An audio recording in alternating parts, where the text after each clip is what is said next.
Hi, in this episode we have two special guests. These two famous authors wrote stories like The Most Dangerous Game and The Dreams at the Witch House. Here we have Richard Connel and H.P. Lovecraft. Good night, author, welcome to the show. Good night, author, welcome to the show. Hi, the first interview is going to be to the author Richard Connel. Why did you use this quote in your story, The Most Dangerous Game? He strained his eyes in the direction from which the reports had come, but it was trying to see through a blanket. You used simile in this quote. Why did you use that? I used simile in this quote because I felt like it was the best way to express the thing that I was trying to tell. In this case, he couldn't see because of the darkness and the sea mixed. So I wanted to express it in a way that we could understand it with a common used expression, like you can see through a blanket. I noticed that you used a lot of literary devices in your stories, for example, foreshadowing.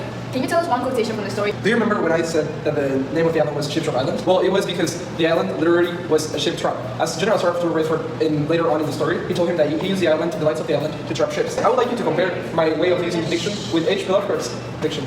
Oh, I think you both have a similar use of diction, because you both use spooky and mystery tone. However, Lovecraft's diction is more formal, and your diction and way of writing is more colloquial. Richard, a lot of authors in their stories use the literary device imagery in their stories. You and Lovecraft used it in a similar way. Can you explain us how did you use it? I think imagery, for me, it could be the most important literary device you can use in your story, because imagery makes you describe deeply what you're trying to say. So, for example, he was a tall man past middle age, for his hair was a vivid white, but his thick eyebrows and military mustache were really black, from which Roy's sword had come. So here, I said that his hair was vivid white, and his mustache and eyebrows were really black. So that's imagery because I used them to deeply describe what I was trying to say. We're here with the author H.P. Lovecraft.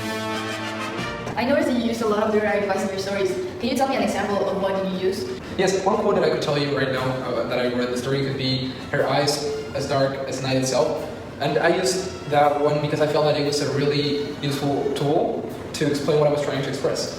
And what about the literary device imagery? Imagery is a literary device I use the most throughout the story because I really liked to give a really in-depth description about everything I was trying to tell in the story. So most of my paragraphs are filled with that tool. It had hellishly long, sharp, convenient teeth.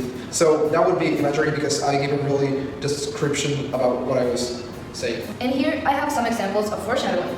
Richard Connell used that in his story. Did you use it as well?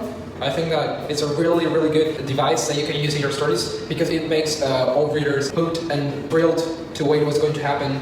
So it makes readers continue reading so they can get to the point where the riddle is solved. To conclude, we found out that using literary devices is very useful when writing a story. These authors use literary elements to create these amazing stories. Thank you for watching.